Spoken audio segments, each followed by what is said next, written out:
and I, the day we got married, I didn't say, hey, come on, babe, go with me. We're going to be diamond. Our life's goal was not to grow up and get into networking. My goal wasn't to ever sell anything. Especially sharing something with something with somebody. Whoever shared anything with me. So it was an attitude. We had to learn every simple thing to the pattern. Okay? You got the same pattern I have. Now you're going to apply it a little bit differently because of our differences in personality and temperament. But we start out with the dream. You'll hear the dream as long as you live. Develop a dream.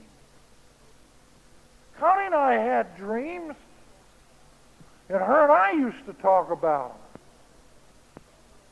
But I didn't really get the full impact of the dream and what the dream will do. The dream is an energy. It's an adrenaline. You've heard the stories. Lady driving along with two kids in the car had an accident. She was thrown out. When the car stopped, it was on top of the kids.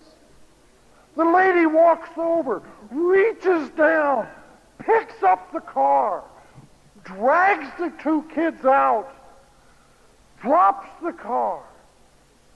An hour later, it took 6 men to do the same thing. Adrenaline. People talk about the burn in the business. What's your burn? What is that one thing that gives you the adrenaline to do what it is that's necessary? It's all put together in the pattern.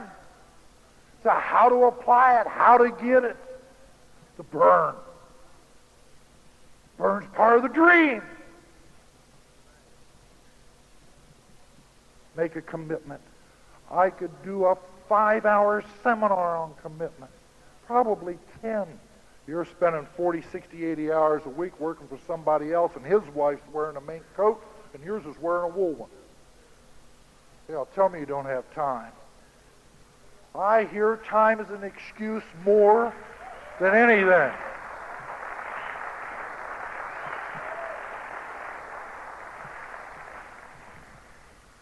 Don't misunderstand me. I do not knock jobs. Jobs must be performed in our society, as long as I don't have to perform one.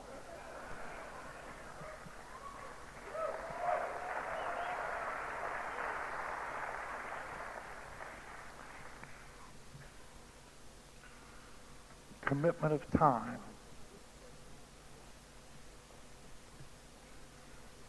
Commitment can be an umbrella for all the things you need to do in the business, but there's 2 words. It's commitment and the attitude in which you accept the word commitment. You realize commitment is also a submission word? It's a commitment to submit to listening to success, because you can never argue with success. Anyone sitting in this Coliseum that would ever disagree with Tim and Sherry and their advice on how to succeed, anyone that would argue with that is a fool. Do you really believe that they would share something with you that would hurt you? If you believe that, then you don't understand the plan. You need to understand the plan. Would you give advice in your group that would hurt your group and the development of this business? No, because you want what the business has to offer. You want financial success. In order for you to have it and for me to have it, we must help someone else have it. You know how I learned to do these things? You know how I learned to make a commitment? You know how I learned how to deal with people? Let me give you some examples. We got going into business, and when we did finally start to sponsor people, how would you handle brand new in the business. You sponsored a few people. They come in to pick up. And now the wife comes in and she's complaining. She is in tears. She is crying her heart out. I'm aching for her. I've never been able to handle someone crying. It just rips my heart out. She's crying, my husband, he is too lazy.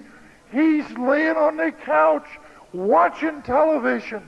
He won't go show the plan. What'll I do?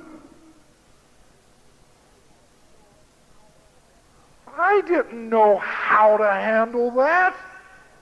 No one at the auto body shop ever said that. My heart ached for her. I really had to reach down into the depths of my being to come up with an answer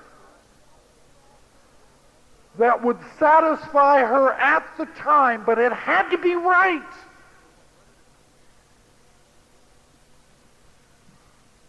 How do you handle a husband coming in at pickup, or you see him after an open, that's complaining to you? All my wife does is nag, nag, nag. She constantly is telling me what to do. And every time I go to do something, she tells me it's wrong. She's cutting me up like little pieces of paper. How do you handle it? I pray that it never happens to you, that you never will ever run into that. But in my experience, in the number of years we've been in this business, we've ran into it a couple of times. How do you handle it? How did I handle it? Once again, having to reach down into the depths of our own being for the truth. What advice would you give them? The same advice you would want someone to give to you. You know how I learned how to deal with people? We're in a people business. I didn't know how to work with people. I learned how to deal with people through one very simple, basic thing, and I believe the answer came from above. Look through their eyes.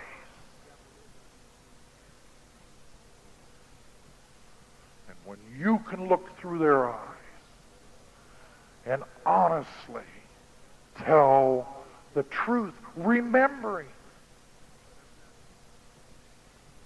that it must stay positive. Because you can never agree with their negative if you expect to help them.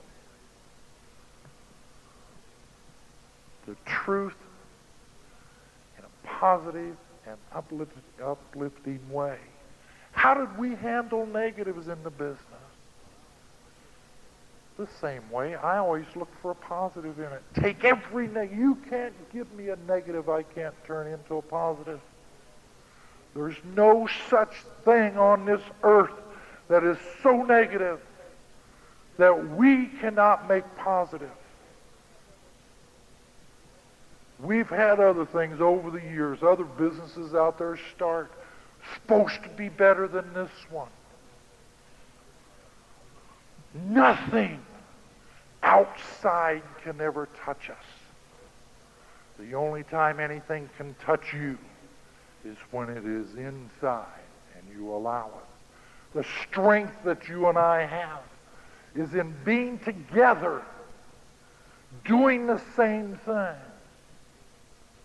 Oh, you're going to handle it a little bit different way. I've got 10 hours of notes here. I could get into techniques, and let me explain the technique to you because my time is up. In my opinion, the technique is the pattern itself. 8 steps, the dream, the commitment, the people list, in learning how to invite, having a successful meeting, the follow-up or follow-through, checking your progress. Connie touched on that. Counseling. It's Some people say, I don't need it. I'm so wonderful. I'm smarter than you. And teach the other 7 steps to everybody you sponsor and they sponsor. That's the pattern. There's more detail to it. I've got pages and pages and pages.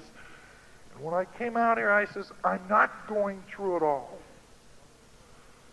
Books, tapes, functions. Some of you have heard it 1,000 times. Others, it's the first time. Books are vital. My first suggestion, read. This book changed my life. The magic of thinking big, especially chapter 2.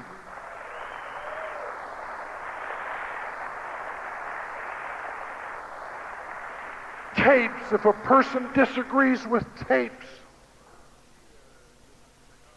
he's a fool. Tapes are a slave that you can use when your sponsor and your upline's not around. It can educate you. It can motivate you. And it can be a workhorse for you. Function. How do you explain a function? How do you take a guy the first night and try to explain it to him logically? You don't. You say, man, you got to come. You'll learn a lot. We have a lot of fun. Oh, you got to go. You don't look at him and say, you're going. He'll tell you to fly a kite.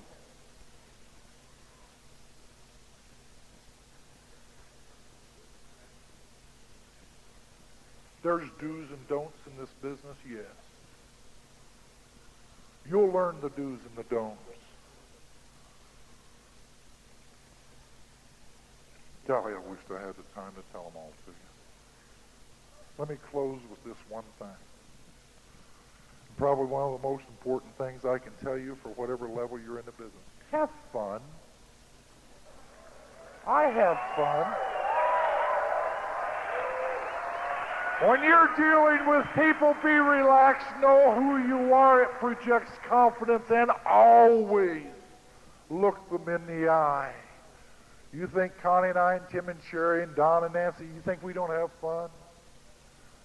Ted and Naomi, all of them, all the leaders, have fun. Sometimes people go in and show the plan, they're so stinking uptight, wonder why the people aren't getting in. They're sitting there watching you to see what they're going to have to do. You understand me? Each one of your sponsors, your directs, your uplines, have every technique down to its perfection. Learn them. Learn them. Then you and I can go from the point in which we're at to where we really want to be. God bless you. We love you.